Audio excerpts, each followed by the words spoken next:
Hi everyone, I am Martina Cunha and you're listening to Backstage Talk. Hello everyone, welcome back to another episode of Backstage Talk. Today's guest is Alberto Garrido. He is a content coordinator at Televisa Univision, but he is also a writer. I'm really excited to have Alberto here today because we got connected thanks to a past guest, Dylan Kaplan. So shout out to Dylan.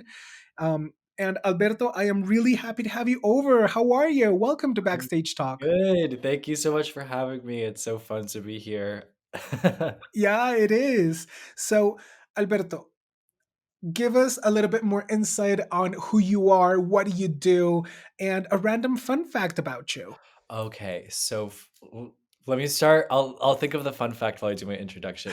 My name is Alberto Garrido. I am from New Jersey, but I live in New York right now. I am as you said, a content coordinator for Televisa Univision, but I'm also an actor and a writer. And 2020, oh gosh, it was 2021, I guess now. So almost over a year and a half ago, a colleague of mine got together and wrote a script for a mini series pilot, and her and I wrote it. We acted in it. She directed it. I assistant directed it. I did all the show running for it, and we pitched it to film festivals. And it got into Catra Latinx, which is here in New York City, and it also got into Miami Web Fest. And then I actually just finished a script surrounding personal experiences of the Cuban Revolution. So I've been busy with my creative stuff as well. And then a fun fact. One time, oh gosh, gotta okay. So I'll say this one since you live in Colombia, but I just went to Colombia, and while I was there, I actually got so sick at one point that I almost passed out. Like my Oh fever my got God, so high no. that I almost passed out. Yeah. And I was traveling alone, and I just thought like all these strangers in the hostel were gonna like wake up to my body on the floor in the middle. um, Yes. I don't So, know if that's fun or scary. yeah, maybe it's a scary random fact, but I'll take that. I like it. Well, thank God you're better now. Yeah. And I hope you kind of enjoyed your time down here. Oh, Colombia's amazing. No, it was amazing. So I mean, I'll tell you really quickly. I went to Cartagena, Salento, and Medellin. Mhm. And it was amazing, despite, getting insanely sick, but it was amazing. And the people there are lovely. Yeah. Well, it's good to know that you had a good time despite your sickness. So, Mhm. which was your aha moment in which you said that you wanted to spend the rest of your life in the entertainment industry? Oh my gosh. That is I mean, it's an easy question because I know exactly when. When I was 9 years old, I was always a very shy, anxious-ridden kid. Mm. So I was that kid in class who wouldn't raise their hands, like, to the teacher would ask a question, and they would ask me my name even, and I would just sit there and be like, "I'm not telling you."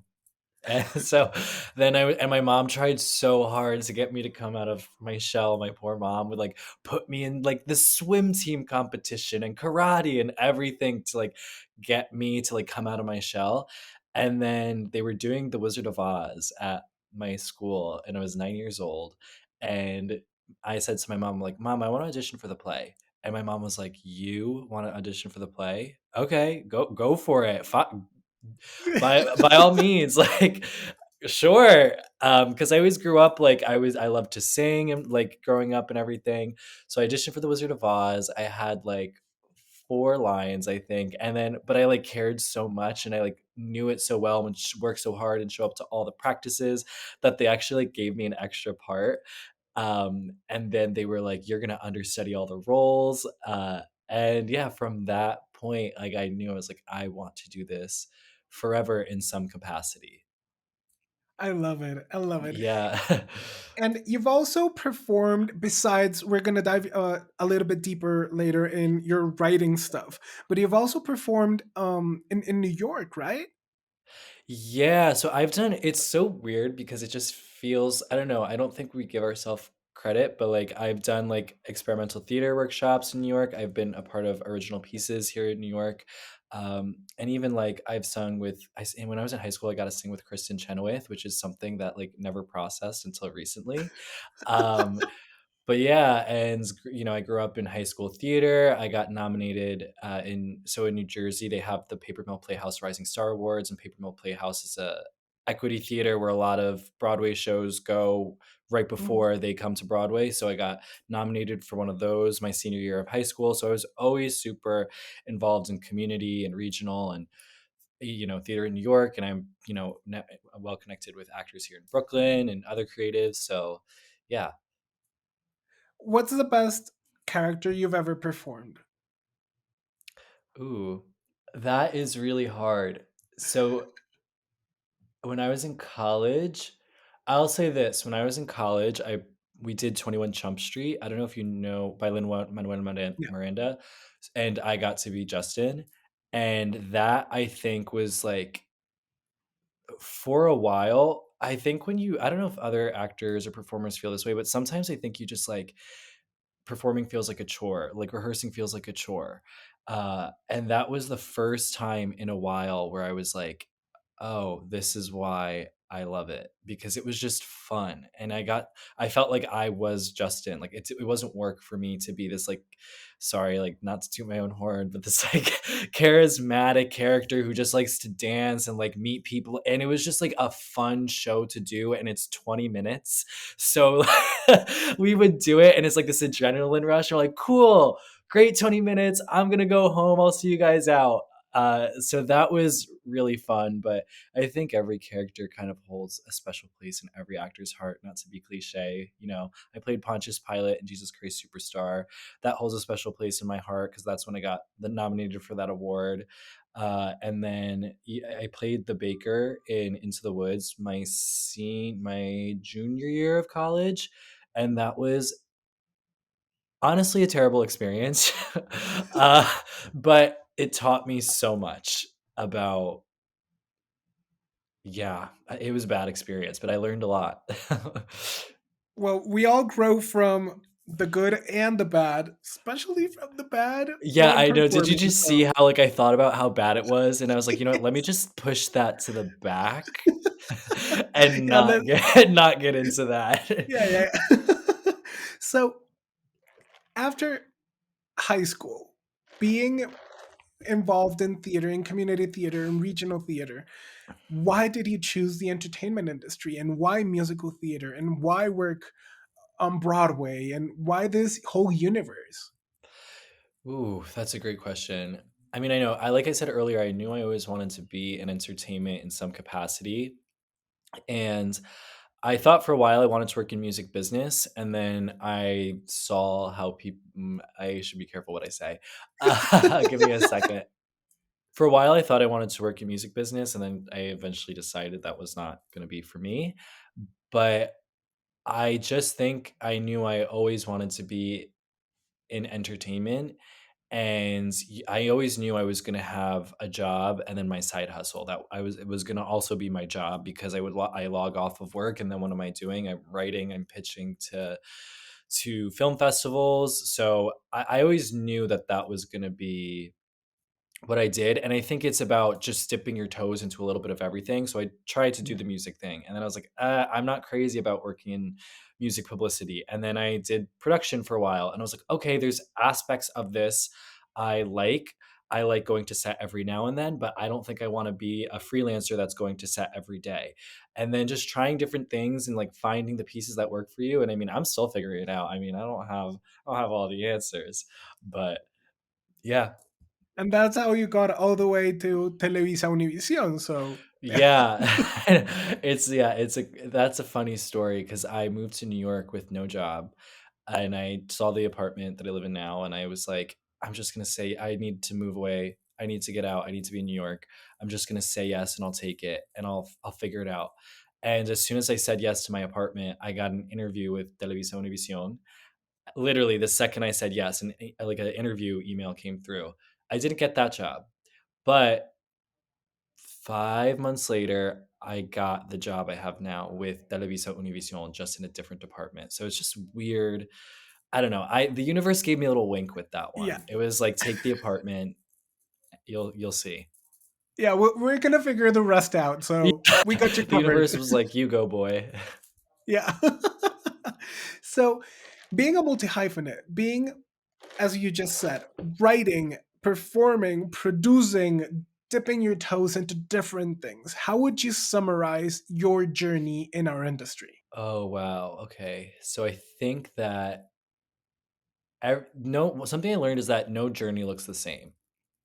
And I think that a lot of young creatives fall into this trap of, well, this is what, and I've had a lot of conversations with other creatives about this. Well, this is what my college professor told me I have to do. So this is the path I follow.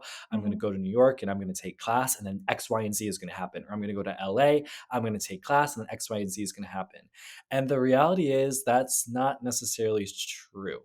I've seen a lot of people go really far with really bizarre background and experience, and I just think saying yes and being open to different experiences, even if it doesn't fully align with what you want to do, I would say just do it. I mean, like, listen, if you want to be a creative and you have the opportunity to like go be a nursing student, yeah, obviously don't say yes to that. That's not going to take you on that trajectory. But I read this book actually, and she was talking about work capital, and how in your 20s there's this idea of work capital, and so many people who are young will say no to a lot of opportunities because they're like, well, that's not exactly what I want.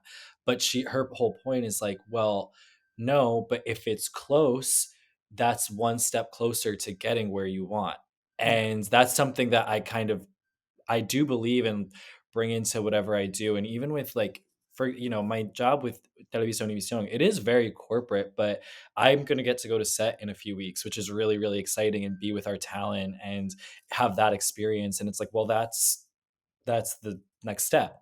I Yeah. took this job and now I'm going to get to go to set. And then what happens on set? You don't know. You don't know who you meet on set. You don't know not that I'm going to leave my job in case my company is listening to this.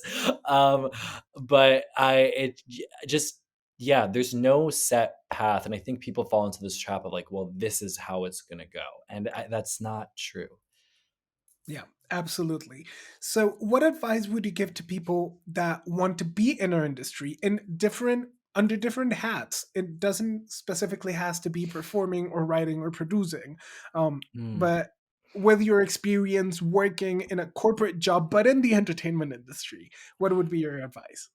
Well, like I just said, I think saying yes to things and being open minded to potential opportunities that could help you navigate to where you want to go. Also, creating your own opportunities goes a long, long, long way. Like, don't sit and wait for it to come to you. Just create your own opportunity, even if it's like, it doesn't need to be anything crazy. Start your own podcast. If you want to be like a radio host, it doesn't matter if two people listen to it. You can say you have a podcast. If you are an actor and you are struggling to get work, write a 5-page script, film it, and put it on YouTube and add it to your reel. Just creating your own opportunities and not letting not waiting for things to come to you. Absolutely. One of the last questions. Besides signing on your apartment without a job, what is a risk that you've taken that has totally paid off? That has totally paid off. Yeah. I There's one that came to my mind first, but okay, so I guess I know. So before I took my apartment, I I was waiting tables last summer to while I was working on this film project. And in the US it's different than Colombia. Like Yeah. we make tips, and you make really good money if you're at a good restaurant. Like scary money. Especially if you're working on the lake in the summer. So I was making really good money for someone my age. I was Yes, and so I was making this really good money, and I was like, okay, I can't. I'm losing it. I can't be a waiter forever. I can't fake this personality forever. I need to like get to the city and have an opportunity there. And I got this unpaid internship that's now a 20-minute walk from my apartment. And I was like, ugh, it's unpaid. I'm gonna have to cut back my hours at the restaurant. I'm not gonna be able to, I'm gonna have to like budget and all this stuff. And I was like, I just have to take it though, because it's in my field and like, who knows what can come of this. So I take this unpaid internship, and I was basically like living between my abuela's apartment, my friend's apartment, and my parents' house in Jersey. And being on that unpaid internship helped me get a couple of production jobs, and also it made me realize like, oh, I actually want to live in Brooklyn, because before I moved to Brooklyn I was like, oh, I want to live in Jersey City. And then I moved to Brooklyn, and then I was like in this like really cool area of Brooklyn, and I was like, oh no, this is the spot. But then, so I don't think I would even have this apartment. I wouldn't have gotten a lot of the production jobs I had gotten if I didn't take this unpaid internship. And if I didn't have those production jobs, I wouldn't have the job I have now with Televisa Univision. Yeah. So yeah, sometimes it's Love it. Alberto, last question before we close. What are your top 5 favorite musical theater shows? okay. I have a list. I'm just trying to make sure I get it right. Okay, I'm gonna say Once on this Island, because I saw the Michael Arden version when it was here in New York, and that was mind blowing. I would say A Chorus Line, Cabaret, Ren, and then I'll say Hamilton, because it was the last thing I saw right before the pandemic, and I mean, why not? But I would also like, if I'm listening to a musical theater soundtrack, it's In the Heights. So I mean, Those duh. two, those last two competing each other. Well, that's the thing. In the Heights, I mean, for us like Latino Americans living in the US, like In the Heights is like amazing. Yeah. Yeah, it takes us back home. Yeah, exactly. Alberto, Alberto, thank you so much for being here, for joining us today, for sharing your thoughts. I am really happy to have you here. So thank you so much for being on Backstage Talk. Thank you so much, Martin. I really appreciate you having me on. Thanks everyone for listening to this new episode of Backstage Talk. Remember to follow us on Facebook and Instagram at Backstage Talk Podcast.